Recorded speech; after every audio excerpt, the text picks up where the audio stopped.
Bismillahirrahmanirrahim. Assalamu alaikum wa rahmatullahi wa barakatuh. Alhamdulillah wassalatu wassalamu ala rasulillah.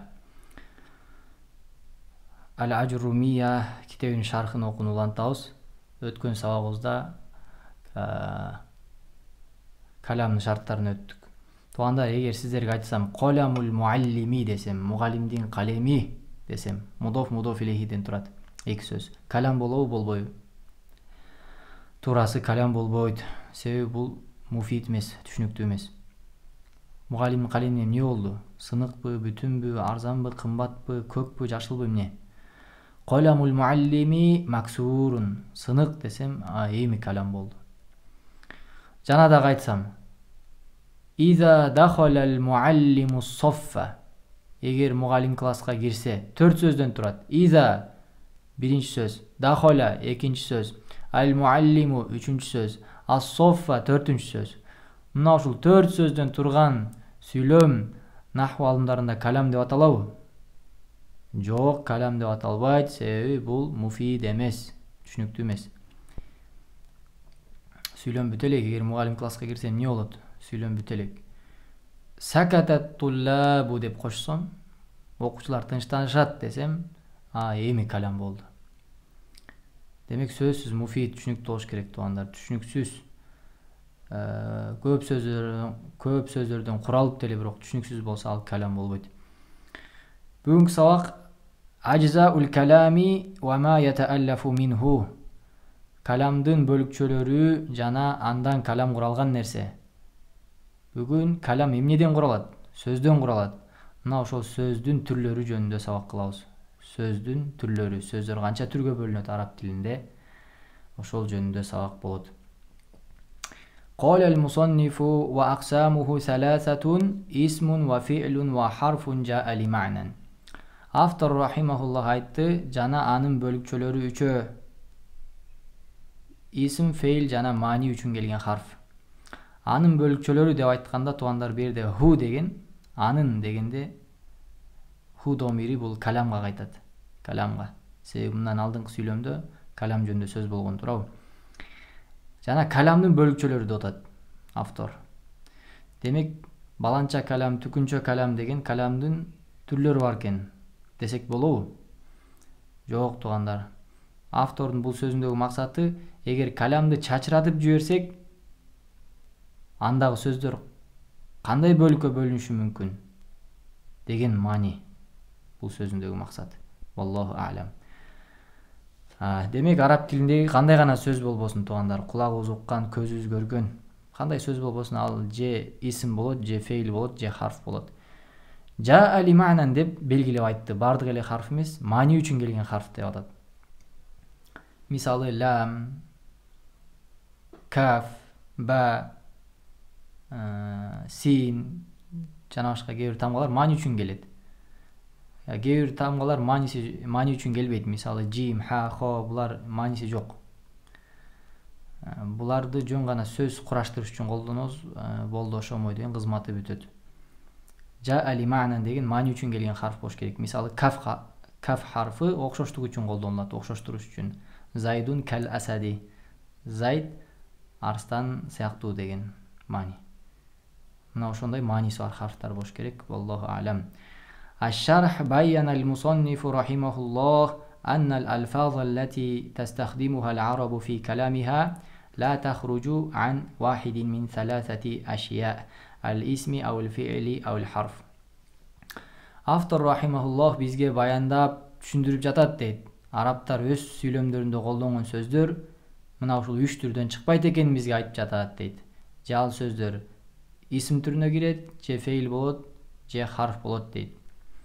Эми мына ушул 3 түрдүн ар биринин түшүндүрмөлөрүн окуйбуз. Фал исму ta'rifuhu. Исм анын түшүндүрмөсү huwa kalimatun dallat ala ma'nan fi nafsiha wa lam taqtarin bi zaman. Исм бул өзүндө маниси бар сөз жана убакытка байланбайт. Өзүндө мани бар жана убакытка байланбаган сөз исм болот.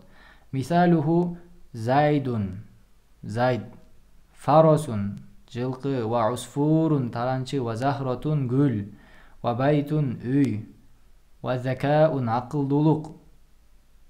فكل واحد من هذه الألفاظ يدل على معنى يفهم من نفس الكلمة. Бул сөздөрдүн ар биринде өзүнөн түшүнүлө турган маани бар дейт. Ар биринде маани бар туугандар. Зайд дегенде бир кишини элестетесиздер.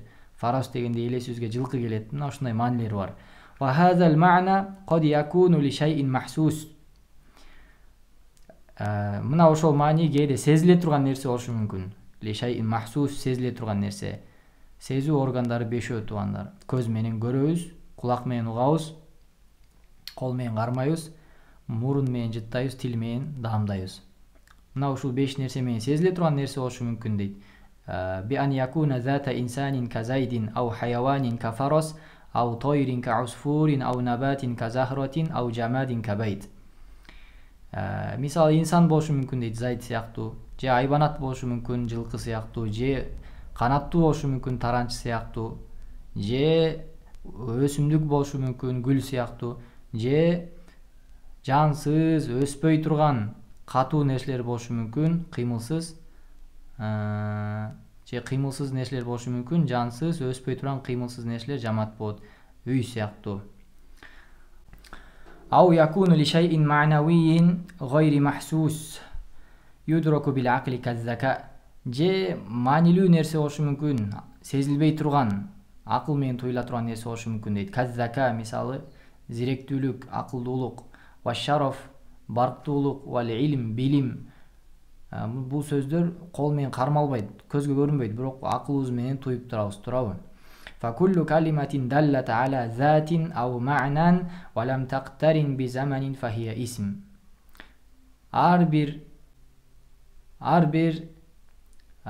сезиле турган затты түшүндүргөн сөздөр же кандайдыр бир элеске келе турган маанини түшүндүрө турган сөздөр убакытка байланбаса, ولم تقترن بزمن فهي اسم, анда ал исм болот.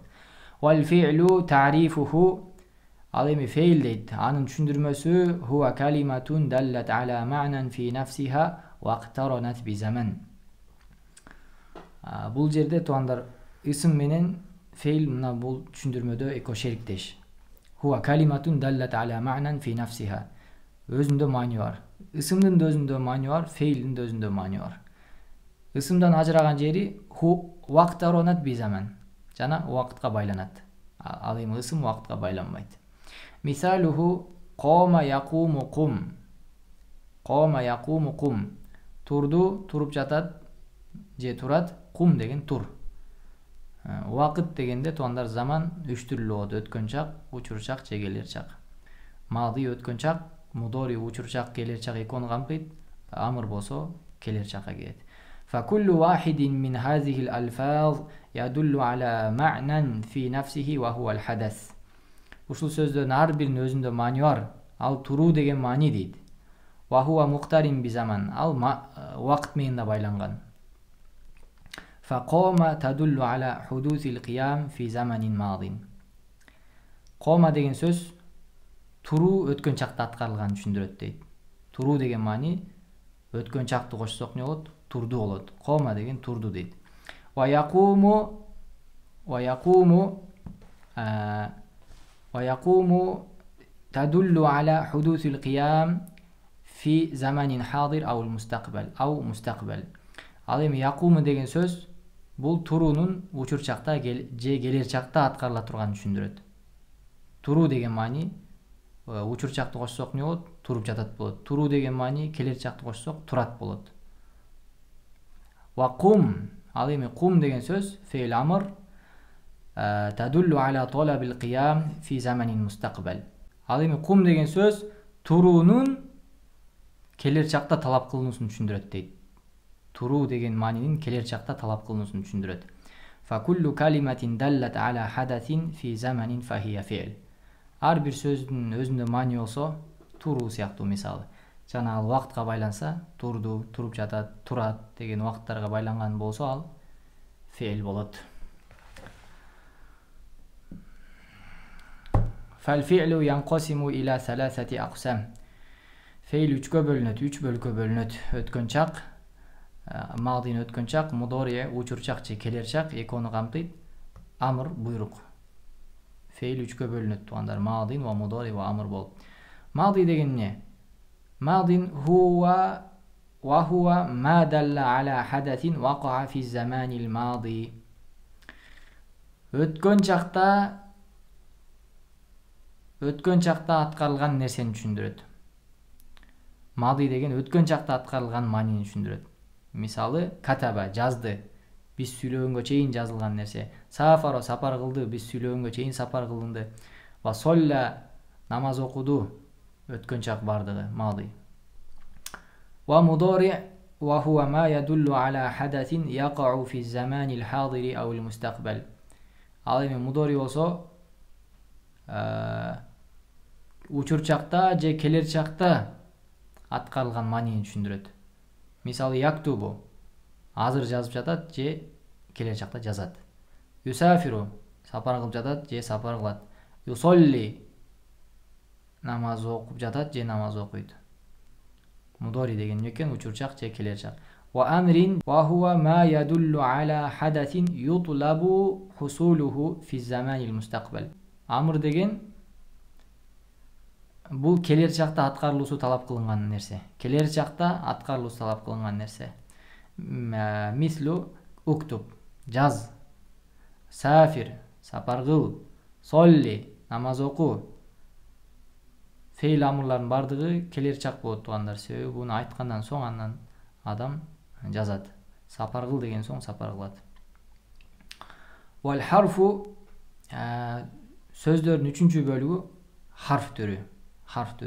Вал харфу ta'rifuhu huwa kalimatun dallat ala ma'nan fi ghayriha. Исимдин өзүндө маани бар болчу. Фейлдин да өзүндө маани бар. Ал эми харфтын өзүндө толук маани жок. Huwa kalimatun dallat ala ma'nan fi ghayriha. Өзүнүн башка сөздөгү маанини түшүндүрсө харф болот дейт. Өзүнүн башка сөздөгү маанини түшүндүрүп ачыкка чыгарса харф болот. Мисалуху лам ва фи ва хал.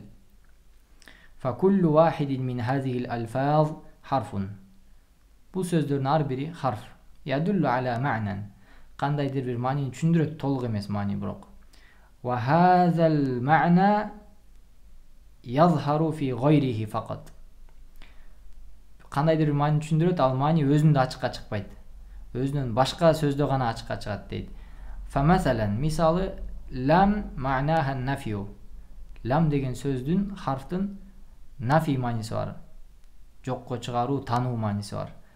وهذا النفي لا يظهر ويتضح حتى تضمها إلى غيرها. Мына ошол жокко чыгаруу мааниси качан аны башка сөзгө кошмоюнча ал ачыкка чыкпайт дейт. Фатакул айтасың. Лам якум зайдун. Зайд турган жок деп айтасың. Зайд турган жок. Лам демек бул фейл мудориге кирет туугандар. Ошол фейл мудорини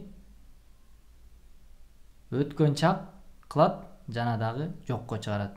Өткөн чак кылып, жана жокко чыгарып танат. Мисалы, өткөн чакта кылган жок, кылбады деген маанини берет. Лам якум зайдун. Зайд турган жок. Фа калимату лам даллат ala нафи qiyami зайдин. Лам сөзү бул жерде зайдтын турган жок экендигинен кабар берди дейт. Зайдтын турган жок экенин түшүндүрдү.